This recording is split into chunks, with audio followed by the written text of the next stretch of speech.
चलिए आज ना मैं आपसे एक सवाल पूछती हूँ। जरा सोचिए, एक बहुत छोटा बच्चा है, वो आपके पास आया है, आपको बोलता है एक आंटी ने ना मुझे ऐसा बोला है तो मुझे बहुत बुरा लग रहा है, I am feeling so sad. जरा मुझे बताएंगे आप उस बच्चे को कैसे ट्रीट करेंगे? लेकिन उससे पहले, hi everyone, my name is Pratibha, welcome on to the channel. आज की इस वीडियो में ना सबसे पहले तो इस क्वेश्चन का आपको जवाब मिलेगा, उसके बाद मैं आपसे अपना पर्सनल एक्सपीरियंस शेयर करूंगी, फिर हम डे 3 की प्रैक्टिस करेंगे, जिस प्रैक्टिस को करने से ना आपका जो इनर चाइल्ड है वो बहुत खुश हो जाएगा, वो ओवर थिंकिंग से बाहर आ जाएगा। तो इसलिए वीडियो में एंड तक बने रहे। एंड हाँ, अगर न्यू है ना चैनल पर तो चैनल को सब्सक्राइब जरूर करें। चलिए अब मैं जानती हूँ कि आप उस बच्चे को सॉफ्टली ही ट्रीट करेंगे। आई मीन आप उसके साथ ऐसा बिहेव बिल्कुल नहीं करोगे, अरे बोल दिया जो आंटी ने बोल दिया, चल बस कर, अब कुछ नहीं होता, इस तरह से डांटोगे नहीं ना उसे। एम आई राइट? यस, मैं जानती हूँ आप लोग उसे बड़े प्यार से समझाओगे, लेकिन मुझे एक और बात बताना, जब बात आपके खुद के इनर चाइल्ड की आती है, क्या आप उसे भी बिल्कुल ऐसे ही सॉफ्टली ट्रीट करते हो? नहीं, मैं खुद ऐसी थी, नहीं करती थी अपने इनर चाइल्ड को सॉफ्टली ट्रीट। अब मैं आपको अपना पर्सनल एक्सपीरियंस शेयर करती हूँ। एक वक्त था जब लोग मुझे मेरे वेट के रिलेटेड कुछ बोलते थे ना, तो वो मेरे बात दिमाग में बस जाती थी। मान लो कि इसने ऐसा क्यों बोल दिया, वैसा क्यों बोल दिया, बोला तो बोला क्यों। अब इसकी वजह से क्या हो रहा है? Over thinking. उस नेगेटिव लूप में मैं फंस रही हूँ, मतलब दिन रात अब वही बात मेरे दिमाग में चलते जा रही है, चलते जा रही है। और जब मैं परेशान हो जाती थी उस बात से कि यार इस बात के चक्कर में नींद नहीं आ रही है, सो नहीं पा रही हूँ, तो सर भारी हो रहा है, करूँ तो करूँ क्या, तो मैं क्या करती थी, अननोइंगली ही अपने इनर चाइल्ड को डांट रही थी। कैसे? अरे बस करना, जिसने जो बोला था बोल दिया, बात खत्म कर, ऐसे डांट देती थी। आई नो आप लोग बहुत सारे लोग ऐसा करते हैं, क्योंकि हमें नहीं पता कि ऐसा करके हम अपने इनर चाइल्ड को हर्ट कर रहे हैं। हम ऐसा इसीलिए करते हैं क्योंकि हमें लगता है कि ऐसे हम गुस्से में बोल देंगे ना तो बात दिमाग से निकल जाएगी। बट हम ये नहीं जानते कि ऐसा करने से हो सकता है कि अभी के लिए वो बात दिमाग से निकल गई, पर शायद हम ये नहीं जानते कि वो बात हमारे दिल के अंदर कहीं दब गई है, एक बोझ बनकर बैठ गई है।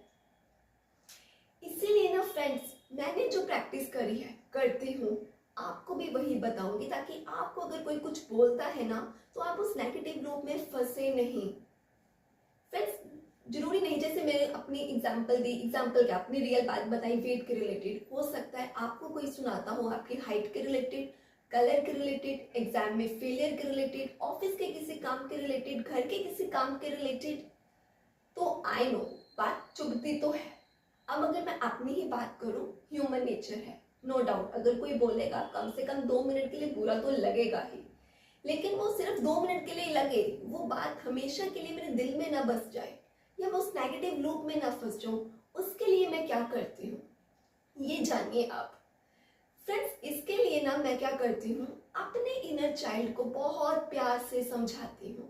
लाइक मैं ऐसा बोलती हूँ, दिल पे हाथ रख के, आंखें बंद करके अपने अंदर के बच्चे को, वेट कम है तो क्या हो गया, तो मुझे एक बात बता, क्या तूने कोशिश नहीं करी कि तेरा वेट गेन हो? करी ना। डाइट सुधारने की कोशिश करी, डॉक्टर से बात करी, मेडिसिन चाहे हो, चाहे अच्छी डाइट हो, सब ट्राई करा, फिर भी गेन नहीं हुआ, वो बात अलग है। कोशिश तो करी ना, अब आउटकम तो भगवान के हाथों में थी ना। कोशिश करी, हाँ करी। अच्छा एक और बात बता, वेट कम होने से क्या तेरा कोई काम रुका? क्या बचपन में पढ़ाई रुकी थी? नहीं। क्या बचपन में खेल कूद रुक गया था? नहीं। क्या अभी घर के काम कर पाती है? हाँ। क्या प्रोफेशनल वर्क कर पाती है? हाँ। कहीं घूमने जाना हो जा पाती है? हाँ। तो फिर चिंता किस बात की है? आप यकीन मानिए, जब इस तरह से मैं प्यार से अपने इनर चाइल्ड को समझाती हूँ ना, वो खुश हो जाता है। अब लोगों की बोली गई बात दिल दिमाग में बसती नहीं है, बोझ नहीं बनती है, परेशान नहीं करती है। तो यही आपको करना है। आप क्या करोगे, एक डायरी लीजिए, हो सकता है कोई रजिस्टर ले सकते हो आप, नोटबुक, जैसा आपको ठीक लगे, बेशक एक पेपर ही ले लीजिए, पेन पेंसिल कुछ भी ले सकते हैं।